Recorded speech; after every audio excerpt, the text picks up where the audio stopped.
সম্মানিত খামারি ভাই বন্ধুগণ, আসসালামু আলাইকুম। আজকে আমি আপনার সামনে অনেকদিন পরে ভিডিও নিয়ে হাজির হলাম যে আপনারা কীভাবে মনোসিস তেলাপিয়া মাছের পোনাগুলো চাষ করবেন এবং কি অরিজিনাল মনোসিস তেলাপিয়া মাছের পোনা কীভাবে চিনবেন। তো আপনারা অনেকেই কিন্তু এখন তেলাপিয়া মাছের পোনাগুলো নিয়ে প্রতারণার শিকার হচ্ছেন। দেখছেন 3-4 মাস 5 মাস চাষ করার পর মাছের পোনাগুলো বাচ্চা দিয়ে দিচ্ছে বা আপনার মাছের পোনা বড় হচ্ছে না।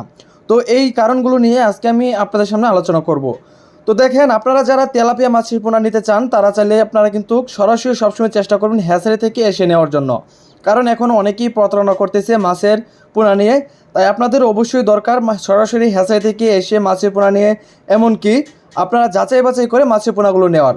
তো আপনার স্ক্রিনে যে মাছটি দেখতে পাচ্ছেন এখন বর্তমানে, এগুলো কিন্তু আপনার 100% আপনার 28 দিন হরমোন কমপ্লিট করানো মনোসিস টাইগার তেলাপিয়া। আপনারা যদি এই মাছটা 3 মাস থেকে 4 মাস চাষ করেন তাহলে ইনশাল্লাহ 2টাই কেজি আসবে। তো আপনারা যদি এই তেলাপিয়া মাছের পোনাগুলো নিতে চান বা সংগ্রহ করতে চান তাহলে চাইলে এখনই আপনারা আমাদের ভিডিও স্ক্রিনে থাকা নাম্বারে যোগাযোগ করে বাংলাদেশের যে কোনো প্রান্ত থেকে কিন্তু আপনারা এই পোনাগুলো সংগ্রহ করতে পারবেন। আরেকটা বিষয় হলো যে আপনারা অনেকেই চাষিরা রয়েছেন যারা আপনার অধিক লাভের আশায় কিন্তু আপনারা অনেক সময় অধিক ঘনত্বে মাছের পোনা পুকুরে মজুত করে ফেলেন। তো এই ভুলটা কখনোই করা যাবে না। আপনি যদি অধিক ঘনত্বে মাছের পোনাগুলো পুকুরে মজুত করে ফেলেন তাহলে সেক্ষেত্রে আপনার মাছ কখনোই বড় হবে না, মাছ ছোটো বড় থেকে যাবে, মাছের পোনা পুকুরে জায়গা পাবে না। তো অবশ্যই আপনাকে মাছের পোনাগুলো স্বাভাবিক ঘনত্বে দিতে হবে। যেরকম আপনি যদি মিশ্রভাবে চাষ করেন সেক্ষেত্রে আপনার শতাংশ প্রতি দিতে হবে 150 পিস বা 100 পিস। আর যদি আপনি এককভাবে চাষ করেন তাহলে আপনি দিতে পারবেন প্রতি শতাংশে 200 থেকে 250 পিস পোনা। এর বেশি দিতে পারবেন না, বা দিলে দেখা গেছে আপনি নার্সিংয়ের ক্ষেত্রে যদি চাষ করেন তাহলে আপনি দেখা গেছে 500, 600, 700 এরকম পর্যন্ত দিতে পারবেন আপনার নার্সিংয়ের ক্ষেত্রে। কিন্তু আপনি যখন এই মাছটাই মজুত করবেন বাজারজাত করার জন্য, তখন কিন্তু আপনি এই মাছটা এত পরিমাণে আপনার পুকুরে মজুত করতে পারবেন না।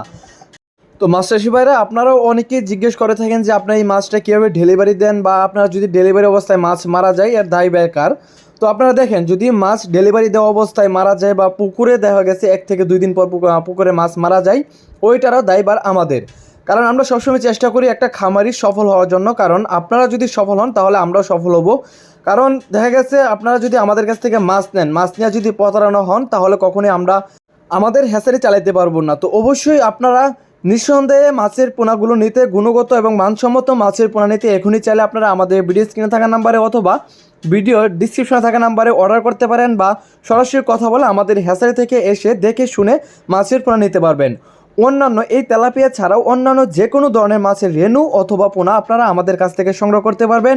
এর মাঝে রয়েছে আপনার কাঠ জাতীয় যে কোনো ধরনের রেণু অথবা পোনা, বা আপনার ক্যাটফিশ জাতীয় মাছের রেণু অথবা পোনা আপনারা আমাদের কাছ থেকে নিতে পারবেন।